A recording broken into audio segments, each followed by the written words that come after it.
민주당은 이재명 대표에 대한 그 검찰 수사에 맞서서 민생 대응과 장외 투쟁으로 투트랙 반격에 나섰습니다. 민주당은 확대 간부회의장 뒷배경에 장외 집회 시간과 장소를 내걸었습니다. 투쟁하지 않는 야당은 죽은 정당입니다. 남대문에서 만납시다. 사무처는 각 시도당의 40명에서 최대 100명까지 당원 참석을 요청한다는 공지를 내렸는데 참석자는 교통비 명목으로 3만 원에서 5만 원의 참가비도 내야 합니다. 당내에선 동원 할당이란 불만이 나옵니다. 당원 게시판은 방탄한다면서 참가비는 뭐냐, 장외투쟁 명분이 없다는 글들이 올라왔고 친명 좌장격의 정성호 의원도 장외투쟁은 소수당이 하는 것이라고 우려했습니다. 장외투쟁이라고 하면은 기본적으로 국회나 국회 소수당이 국회 내에서 문제 해결의 방법이 전혀 없을 때 밖으로 나가는 거 아니겠습니까? 민주당은 제1야당 아니겠습니까? 그렇죠. 다수당이고요. 그렇기 때문에 이걸 계속한다고 하는 것은 뭐 바람직하지 않다. 국민들 보시기에는 결국은 맞불 놓고 방탄하기 위한 거 아니냐. 민주당 전체가 똘똘 뭉쳐서 또 방탄하는 거 아니냐. 서울의 한 의원도 조국 시즌2가 될 수 있다는 걱정이 많다고 했습니다. 여당은 민주당이 방탄국회로도 모자라 방탄 장외 집회에 나선다고 꼬집었습니다. 국민들이 어떻게 평가하겠습니까? 스스로 국회의원이기를 포기했을 때 가능한 일이지. 민주당에 지금 당장 닥쳐 있는 그 어떤 위기적 국면이라고 하는 건 이재명 대표의 그 사법 리스크 문제죠.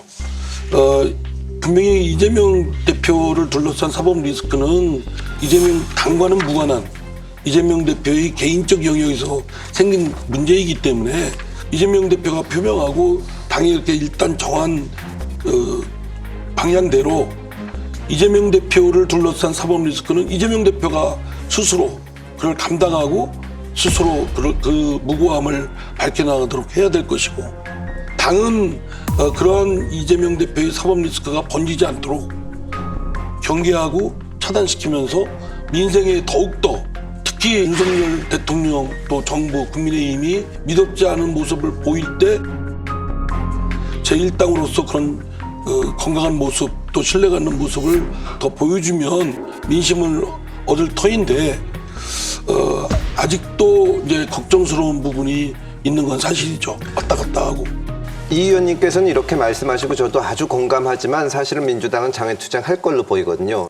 이 민주당의 장외투쟁이 내년 총선까지 1년 남은 상황에서 어떤 영향을 미칠까요? 저는 민주당 이야기하기 전에 두 가지 개념 혹은 이론을 이야기하겠습니다. 먼저 이미지는 텍스트를 지배한다. 지금 물론 이재명 대표나 민주당이 국회에서 여러 정책과 활동을 하고 있지만 그 무게보다 더 크게 내리에 박혀 있는 것이 이재명 대표의 검찰 출두 장면이에요.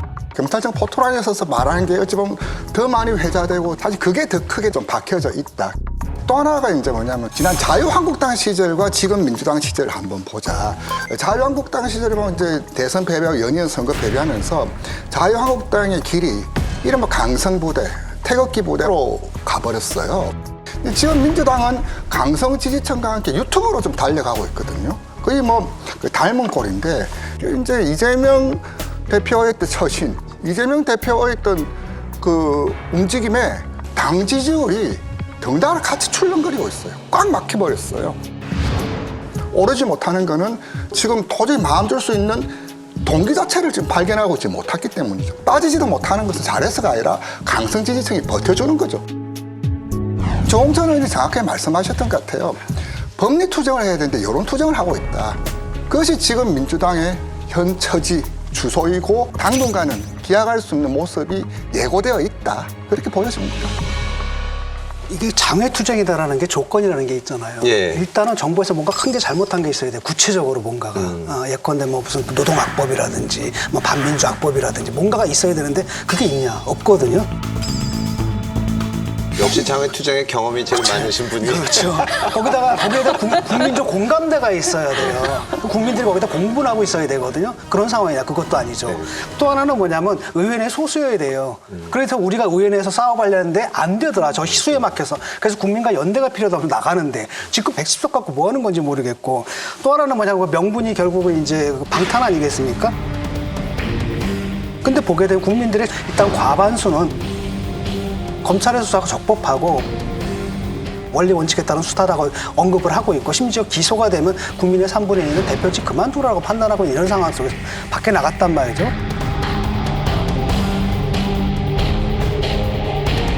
왜 나갔느냐? 그것밖에 할 수 있는 게 없는 거예요. 내가 볼 때는 이재명 대표 측은 법리 투쟁은 이제 포기한 겁니다. 그러니까 법원에서 지금 뭐 검찰 수사 받으면서 묵비하잖아요. 할 말이 없다는 얘기예요. 법리 싸움이 안 되는 겁니다. 그러다 보니까 이걸 갖다 사법적인 문제에 대해서 포기하다 보니까 정치적 대응밖에 할 수 없는 거고, 그 하다 보니까 당을 통해서 당이 지금 뭐가 되냐면 법무법인이 됐잖아요. 그래서 법무법인 민주 그래가지고 이재명 전문 이렇게 돼버린 데다가.